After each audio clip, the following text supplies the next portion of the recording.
Ассаламағалейкум. Төртінші сабақ. Өмірде өзімізге жауапкершілікті алу. Бұнымен біз не айтпақпыз? Жауапкершілікті алу деген ол не нәрсе? Бір сәт өзіңіз бір ойланып көріңізші. Алла тағала да сондай бір әділ.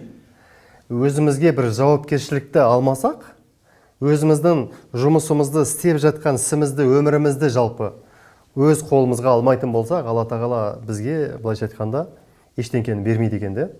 Мысалы, сіз дәл қазір мына компьютермен жұмыс жасайтын программистсіздерге өз қолыңызға алып, осы программаны өзіңіз жазып шықпасаңыз, онда сізге былайша айтқанда ырыздықты бермейтін болады. Дәл сол сияқты сіз не нәрсені алған кезде жауапкершілікпен энергияңызды салуыңыз керексіз. Жауапкершілікті алуда өте бір маңызды бір формула бар. Не нәрсені суаратын болсаңыз, сол нәрсе ғана өседі. То есть жауапкершілікті егер де мынау гүл делікші, осы гүлге қарай құятын болсаңыз, сол ғана өсіп шығатын болады.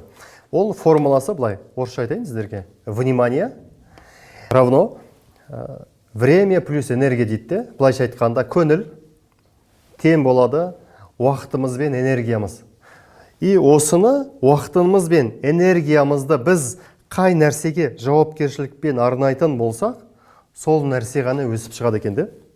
Егер сіз арманыңызда, қалауыңызда не нәрсе ақша болса, мәнсапқа солай қарай жауапкершілікті бұруыңыз керексіз.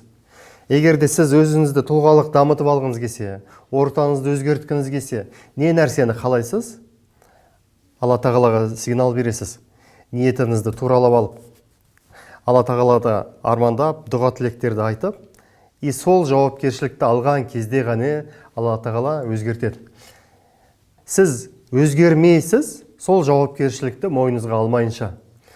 Жауапкершілікті көтере алатын адамға ғана Алла тағала ырыздықты береді екен. Өте үлкен қылып көтере алатын, бөлісе алатын, қоғаммен бөлісе алатын, аямайтын, бір жұмыртқадан жоңғырқып, біз кейбір болмайтын бір нәрсені кейбір кездерде болады. Жоқ ақшаны аяп отырамыз да. Сондай бір кездерде мен өз-өзіме айтам, мәке, аяма депші. Ақша деген ол көп әлемде. Ол сағанға дейін болған, сенен кейін де болады. Ақша әлемде көп, аяма деймін де. Сол кезде не істейсің? Мына аяу деген қасиеттердің бәрі өш қалады. Сіз жауапкершілікті өз-өзіңізге алу керексіз, міндетті түрде. Ең бірінші өзгеріс деген нәрсе бар. Өзгеріс дегеніміз өмірдің бір тұрақты бөлігі. Біз өзімізді қалай дамытамыз және жетілдіреміз, ол біздің және жеке кәсіби өмірімізге қалай әсер етеді, осындай бір сұрақтарға біз жауап беру керекпіз де өз-өзімізге шынайы түрде. Сол бір президентский паркке барам, сол жерде отырамды, ойланам. Дәл осындай сұрақтардың бәрін өзіме қоям. Дәл сол сұрақты сіз өзіңіздің ыңғайлы жеріңізге, өзіңіздің үйіңізде, территорияңызда кез келген жерде отырып ойлану керексіз. Мен жауапкершілікті алып жатырмын ба? Мені Алла тағала әділ сынап жатыр ма? Сол көтере алған жүгімді маған беріп жатыр ма депші? Обратный нәрсесі бар. Мына ырыздықты сізге бере салса не болады? Сіз көтере алмай қаласыз. Өйткені жауапкершілік жоқ. Көтере алмай қаласыз. Алла тағала сондай әділ, көтере алмай қалатын жүкті сізге бермейді. Тұлғалығыңыз бұзылып кетеді. Сіздің оның арғы жағында өміріңіз бұзылып кетеді, құртылып кетеді. Сол үшін мына жерде сізге өте бір әділ нәрселер ғана берілетін болады. Өзімізге жауапкершілікті алу деген сөзіміз, бұл біздің өз өміріміздегі өзгерістерді жүзеге асыруға дайын болуды білдіреді екен. Бұл сіз өз мақсаттарыңызға жету үшін қажетті қадамдарды анықтауға және де оларды іске асыруға тиіссіз дегенді білдіреді екен де. Мысал үшін, сіз бір тіл үйренесіз. Тіл үйреніп жатсыз, демек сіз өзіңізге деген бір жауапкершілікті алу керексіз де. И жауапкершілікті алып, мына словарды алып, немесе ұстаздың айтқан тапсырмасын орындау арқылы, жасау арқылы жетесіз де. Бұл сіздің жеке міндеттемеңіз. Жауапкершілік сізде. Дәл осы берекелі бизнеске келдіңіз ба?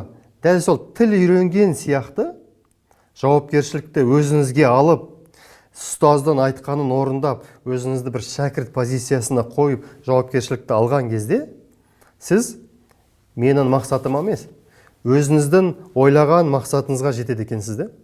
Сол үшін жауапкершілікті алу өте маңызды, достар. Бүгінгі сабақта жауапкершілік деген не екенін ашып айттық. Терең құндылықтармен сіздерге жетуге тырыстым. Және де өздеріңіздің саралап, бойларыңызда жауапкершілік менде бар ма, жоқ па, қай салада кәсібіме келген кезде, ең бастысы өзіме келген кезде жауапкершілігім бар ма? Отбасыма келген кезде жауапкершілігім бар ма? Қоғамыма келген кезде жауапкершілігім бар ма? Кәсібіме, жұмысыма келген кезде жауапкершілігім бар ма? Оның жауапкершіліктің деңгейі қандай? Өз-өздеріңізге шынайы түрде жауап беріп, өз-өздеріңізді дамытыңыздар. Алла тағала сіздерге берекетін берсін.